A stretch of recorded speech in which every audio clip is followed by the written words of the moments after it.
Good morning everyone, মৌসুমি লাইফস্টাইলে আরও একটি ব্লগে তোমাদের স্বাগত। আর আজকে উঠতে প্রচুর দেরি হয়ে গেছে, যেখানে আমি ছটার আগে হসপিটালে পৌঁছাই, মানে 6:10, 6:05 এরকম পৌঁছাই। সেখানে আজকে ঘুম ভেঙেছে 6টা 1-এ। তারপরে উঠে তৈরি হতে হতে এখন 6:30 বাজে। এখন যাচ্ছি হসপিটালে। প্রচণ্ড দেরি হয়ে গেছে। প্রচুর ঘুমিয়েছি, সেটা তোমরা বুঝতেই পারছো। কালকে রাত্রে এসে শুয়েছি, মনে হয় 8 ঘন্টার মধ্যে ঘুমিয়ে পড়েছি, যেখানে রাতের পর রাত ঘুমাই না। 8 ঘন্টার মধ্যে ঘুমিয়ে পড়েছি। বড্ড দেরি হয়ে গেছে। তোমাদের দাদা র্যাপিডো বুক করেছে, ও নিচে নেমে গেছে আমার ব্যাগ নিয়ে। জানি না আজকে ভুলভাল বেড পাবো কিনা। প্রচণ্ড ঘুমিয়েছি। একবার ঘুম ভাঙলো 3টে 11। ভাবলাম ও এত সকালবেলা তো এখন হয় না, আরও 1-1.5 ঘন্টা ঘুমিয়ে নিই, তারপরে উঠবো। তারপরে ওই যে ঘুমালাম, পরের ঘুমটা মানে ভাঙলো হচ্ছে 6টা 1। কিচ্ছু করার নেই। চলো যাই। আজকে আমি লেট করে ফেলেছি অলরেডি। হসপিটালে যাই, তারপর দেখি। হ্যাঁ, র্যাপিডো তো এসেই গেছে। গাড়ির আওয়াজ পেয়ে গেছি, হয়তো তোমরাও পেয়েছো। চলো চলো যাই।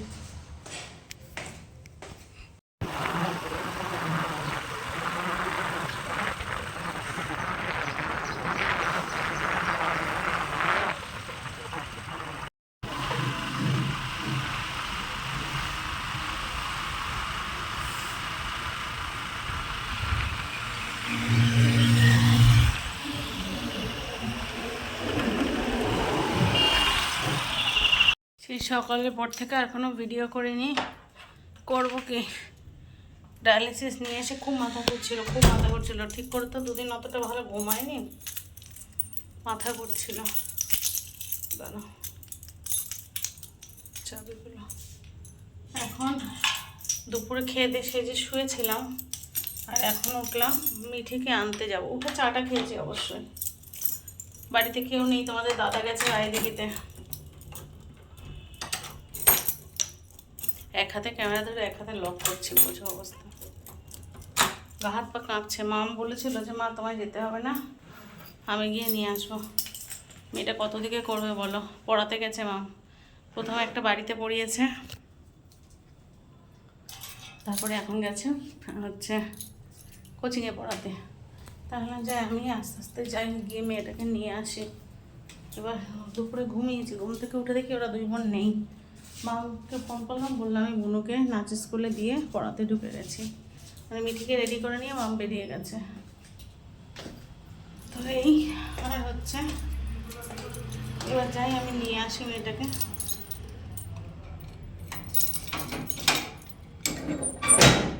উঠে তারপরে চাটা খেয়ে গুছিয়ে গেছে, বেরোচ্ছি। সেই গেছে দুপুরবেলা না, 4:30 এখন দুপুরই বলা যায়, যার দূর থাকে। দাঁড়া, এক হাতে তালা দেওয়া সম্ভব না, দিয়ে নি তারপরে আসছি। তো বেরিয়ে মামকে একটা ফোন করলাম যে আমি আনতে যাচ্ছি ওনাকে, তো বেরোতে হবে না। বলছে আমি 8:30 থেকে 9টা অবধি ফাঁকা রেখে দিয়েছি, তুমি হাঁটতে যাও।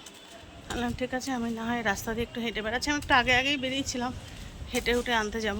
আর গিয়ে যাতে মেয়েটা দাঁড়িয়ে থাকতে না হয়, শেষ হলে 8টার মধ্যে যাতে যেতে পারি। তো বললো তুমি তাহলে একটু হেঁটে সেন্টারে চলে এসো, তুমি আর আমি একসাথে যাব।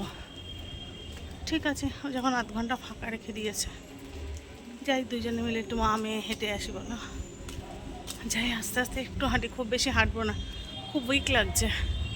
অল্প অল্প স্ট্রেস আমি নিতে পারি না, কষ্ট হয়। ঠিক আছে, চলো যাই। তো মামকে সাথে নিয়ে মিঠিকে আনতে চলেছি। মামের সেন্টারে গেলাম, মামকে নিলাম, দুজনে মিলে যাচ্ছি। একটু হাঁটতে হাঁটতে যাচ্ছি, খুব বেশি দূর না। হাঁটা হলো না, কারণ মুকুল বোস মাঠটা না বন্ধ, তাই মাঠে হাঁটতে পারলাম না। তাই ভাবলাম আনতে যাই অন্তত হেঁটে হেঁটে, তাই হেঁটে হেঁটে যাচ্ছি। চলো। তো বুঝতেই পারছো, এসে গেছি মিঠির নাচ গানের স্কুলে। আর এখন বেশ রাত হয়ে গেছে। আমি খানিকক্ষণ বসে আছি, আমি আর উপরে উঠলাম না সিঁড়ি ভেঙে। মা মানতে গেছে মিঠিকে ওপরে, আর আমি নিচে বসে আছি। আর এই যে দেখো, ফাঁকা হয়ে গেছে। যেসব বাচ্চারা চলে গেছে, মানে যাদের হয়ে গেছে তারা তো চলেই গেছে। আর এই গলি দিয়ে মিঠি আসবে। চুপ করে বসে আছি, কখন আসবে। বেশ অনেকক্ষণ হয়ে গেছে। মাম মনে হয় কথা বলছে ম্যামদের সাথে, আসলে ওকেই গার্জেন হিসাবে দেখে তো। আর এখন প্রোগ্রামটা চোখের সামনে চলে এসেছে, সামনের শনি রবিবারে। তো দেখো কথা বলতে বলতে 2 বোন চলে এসেছে। চলো বাড়ির দিকে যাওয়া যাক এবার। তো মিঠিকে বাড়ি নিয়ে চলে এলাম। পাচ্ছি একটু স্নান করলাম, ভালো করে স্নান করলাম। কি বলো তো, সকালবেলাটা কেমন লাগছিল, কিন্তু ফুল খুঁজছি। মিঠি মামের জন্য, মামের জন্মদিন হাতের কাজ করছে, কিন্তু এখানে নেই। তো হাঁপাচ্ছি। দুপুরে স্নান করে পাখা চলছে, পাখা চললে না খুব বাজে রকমের আওয়াজ হয়। দাঁড়া একটা ফ্যান বন্ধ করি। আর এই ঘরে হালকা আলো জ্বেলে রেখেছি। আর আমি হাঁপাচ্ছি, কথা বলতে কষ্ট হচ্ছে। তো মাথাটা খুব নোংরা হয়েছিল, রাস্তায় 2 দিন ধরে গেছি এসেছি, কিন্তু হাতে আজকে দুপুরে ডায়ালিসিস বেল ছিল, পারিনি। খুব বিচ্ছিরি রকমের অস্বস্তি হচ্ছিল। হেঁটে এসে গরম, এখানে রাখো মা, হেঁটে এসে গরম লাগছিল, সেই জন্য হচ্ছে স্নান করেছি। আর এমনি রোজ আমি হেঁটে এসে গা ধুই, আর সেই সঙ্গে একেবারে মাথাটাও ধুয়ে নিয়েছি। আর তোমাদের দাদা তো এসেই রায়দিঘি চলে গেছে। ও বলেছে কিনা কে জানে, ভুলে যাই, সব মনে থাকে না কিছু আজকাল। তো রায়দিঘি চলে গেছে। মা অত ঠান্ডা জল না, মিশিয়ে খাও। তুমি গান শেখো না, হ্যাঁ মিশিয়ে খাও, কোনো ব্যাপার না। ও এসে গা ধুয়েছে, গা হাত পা ধুয়েছে, ধুয়ে হ্যাঁ আসলে অতক্ষণ নাচ করে না, সেই 4টে 4:30 গেছে, আর এলো 9:30, তাই তো? না এখন 9:30 না, এখন 9:45। হ্যাঁ তাই এসেছি আমরা আরও 20-25 মিনিট। এখন 9:45 বাজে, 9:15 20 আমরা ঢুকেছি। এবার একটু মামা আবার কোচিংয়ে ঢুকে গেছে। এবার হচ্ছে শুধু ডাল আছে আর ভাত আছে। রাত্রে আমি তো ভাত খাবো না, ওদের জন্য দেখি একটু আলু ভাজা করব অথবা আলু সেদ্ধ দেবো, সেটাই ভাবছি কী করবো। মাম তো আসবে সেই 11টার সময়, মিঠি তার আগে খাবেও না, মাম না এলে। চলো দেখা যাক কী করি। এসে গেছে। আমি প্রত্যেকবারই যারই জন্মদিন, সবার জন্মদিনে কিছু বানাই, কিন্তু এবার ভেবেছি মানে প্রত্যেকবার কাইট বানাই, মানে পেপার ক্রাফট করি। এবার হয়েছে একটু কিছু ইউনিক বানানোর জন্য, তাই অনেক কিছু বানাচ্ছি একটু ইউনিক, মানে সবথেকে মানে ডিফারেন্ট, মানে যেগুলো আমি দিই তার থেকে একটু ডিফারেন্ট।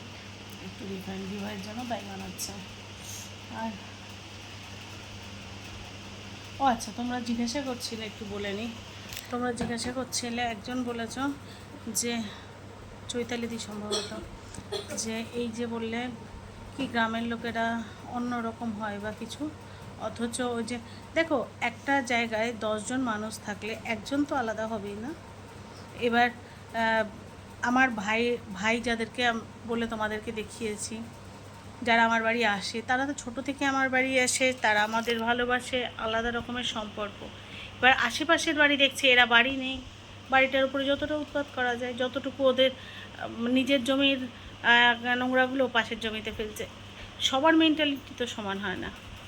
এক জায়গায় 10টা মানুষের মধ্যে একটা মানুষের মেন্টালিটি হবেই এটা উৎপাত করব, সেটা তো কিছু করার নেই। সব জায়গাতেই ডিফারেন্ট মানুষ আছে, তবে যদি ভালো লোকের সংখ্যা বেশি হয় তো সেটাকেই প্রথমে হাইলাইট করতে হবে না।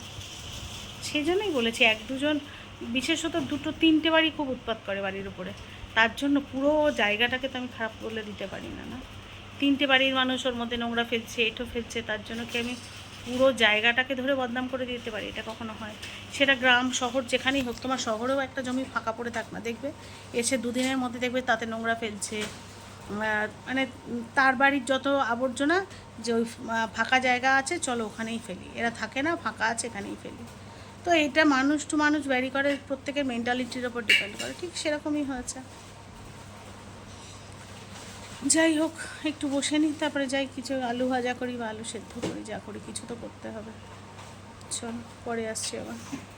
চলে এসেছি রান্নাঘরে, কি করব বুঝতে না পেরে আলু ভাজার জন্য আলু কেটে নিয়েছি।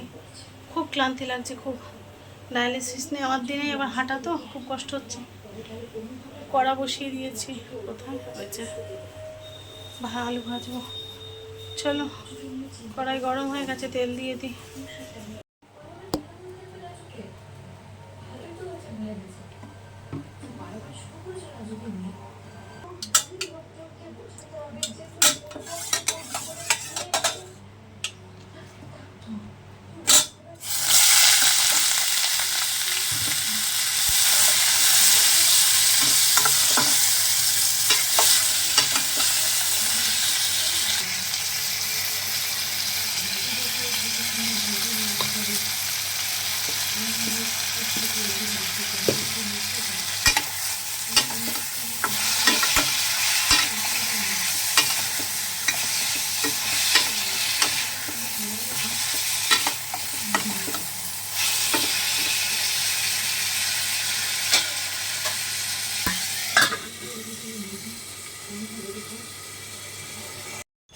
সকাল বন্ধুরা, সকালবেলা ঘুম থেকে উঠে চা খেয়েছি আর মিঠির দুধ খাওয়া হয়ে গেছে। আর ঘুম থেকে উঠে ভিডিও স্টার্ট করতে পারিনি একটাই কারণে, আজ সকাল থেকে আবার রিহার্সাল। বুঝতেই পারছো খুব হ্যাট্রিক শিডিউল যাচ্ছে। এই যে মিঠি রেডি হয়ে গেছে, ওদিকে মাম রেডি হয়ে বসে আছে, যদিও ক্যামেরা এমন আলোটা পড়ছে যে বোঝা যাচ্ছে না। মাম রেডি হয়ে বসে আছে, মাম দিতে যাচ্ছে। এদিকে মামের শরীরটা ভীষণ খারাপ। মামের কালকে রাত্রে থেকে হালকা জ্বর, মানে কি বলবো, ভেতরে ভেতরে জ্বর হচ্ছে, বাইরে হালকা ফুটেছে। বাইরে টেম্পারেচার অনেক না, কিন্তু সারা গা হাত পা ব্যথা, বেশ জ্বর। বাবা ফোন করেছে, তোমাদের দাদা তো রায়দিঘিতে গেছে, দাঁড়াও একটু কথা বলে নি। তোমরা তো জানোই আমার রোজ এখন রিহার্সাল থাকে, আর তার মধ্যে আমার এমন ঠান্ডা লেগেছে, আমার গলায় প্রচণ্ড ব্যথা আর কফ জমে আছে, তারপর নাকও বন্ধ একদিক, প্রচণ্ড আমারও ঠান্ডা লেগেছে। দিব্যাইয়ের এদিকে জ্বর, দিব্যাই তো ঠান্ডা মারাত্মক লেগেছে, ওরও লেগেছে আমারও লেগেছে, এবার দুজনেরই প্রচুর ঠান্ডা লেগেছে। তার মধ্যে আমার রিহার্সাল একটাও মিস করতে পারবো না, নাহলে সামনে অ্যানুয়াল প্রোগ্রাম কত্থকটাও করছি যেহেতু, এই রিহার্সাল মিস করলে অনেক কিছু মিস করে যেতে পারি, তাই জন্য প্রত্যেকটা রিহার্সালই অ্যাটেন্ড করতে হবে। তো এখন আমরা বেরোবো, দিঘায় চলে এসছে। চলে এসছে, ঠিক আছে, তোমাদের সাথে পরে কথা হচ্ছে, বাই। মিঠি চলে গেল আর আমি এসেছি একটু ব্রেকফাস্ট বানাতে আমার জন্য। ভীষণ মাথা ঘুরছে, আমি জানি না কেন এত মাথা ঘুরছে। দুটো ব্রেড অলরেডি আমি সেঁকে ফেলেছি, একটু জ্যাম দিয়ে খাবো, এতেই হয়ে যাবে। ব্রেড সেঁকেছি,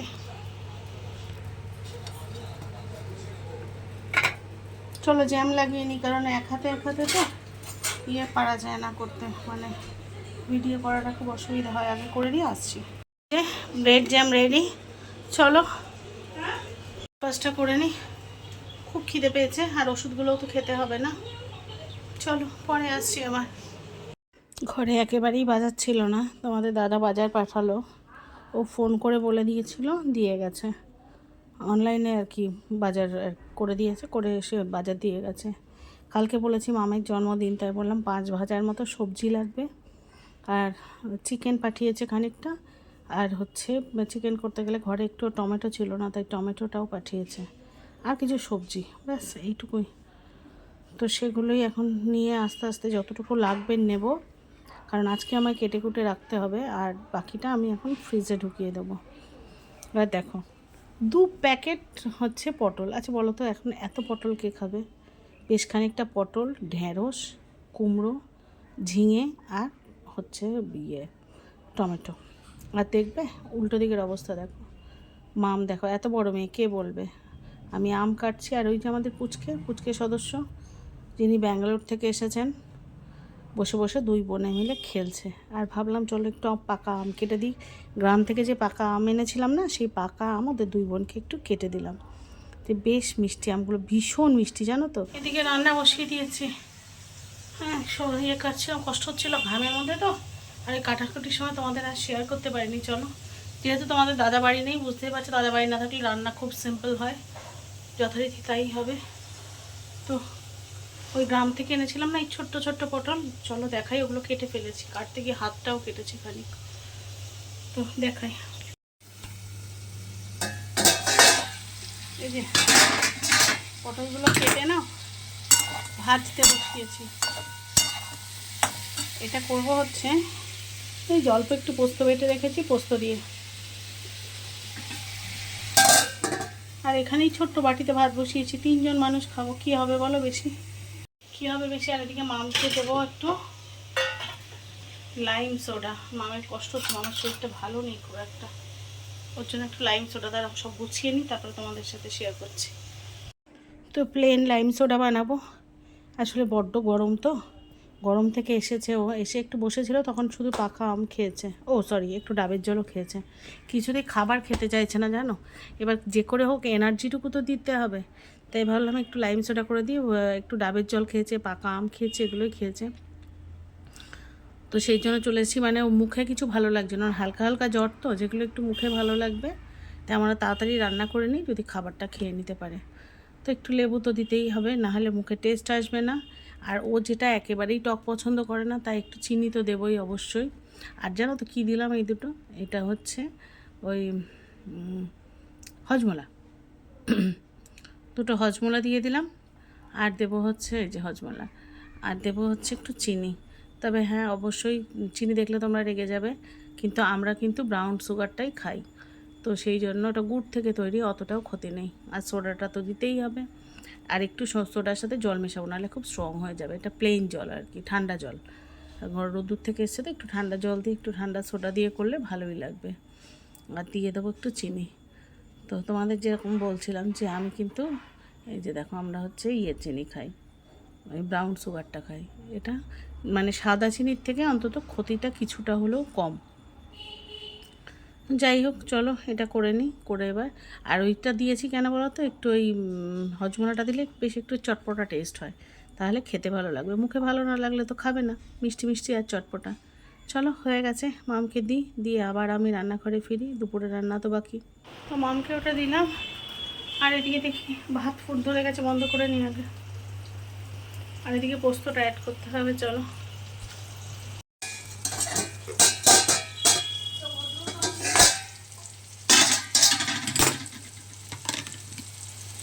বাবা, পোস্তটা জমে গেছে, দাঁড়াও।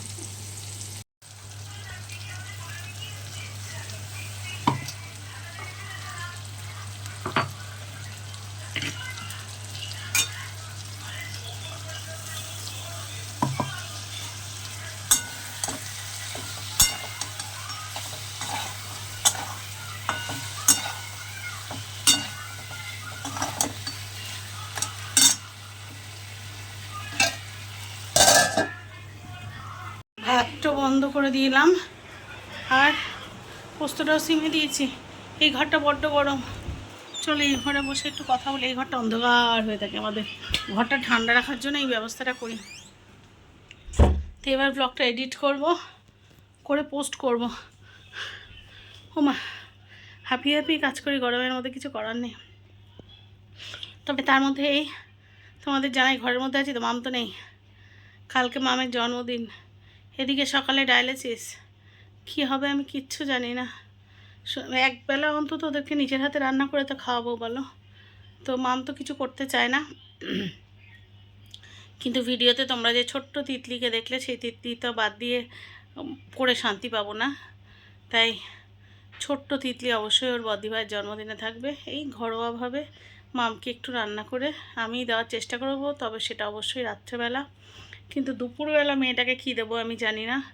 রাত্রেবেলা চেষ্টা করব সব গোছগাছ করে রাখার, মানে সবজি কেটে রাখা, তারপরে মশলা করে রাখা, যাতে ডায়ালিসিস নিয়ে এসে কিছু খেয়ে ঘুমিয়ে উঠে রান্নাটা করতে পারি। অল্প রান্না তো, খুব একটা সমস্যা আশা করি হবে না। তো যাই হোক, কী করছি না করছি অবশ্যই তোমাদের সাথে সমস্ত কিছু শেয়ার করব। চলো তাহলে আজকের ব্লগটা এখানেই শেষ করি। সবাই যে যেখানে আছো ভালো থেকো, সুস্থ থেকো। আর যদি নতুন কোনো বন্ধু আমার চ্যানেল ভিজিট করে থাকো, চ্যানেলটা সাবস্ক্রাইব করে পাশে থেকো। আর ব্লগটা একটুও ভালো লেগে থাকলে লাইক কমেন্ট শেয়ারের পাশাপাশি একটা হাইপ করে দিও প্লিজ। দেখা হচ্ছে নেক্সট ব্লগে, ততক্ষণের জন্য সবাইকে টাটা।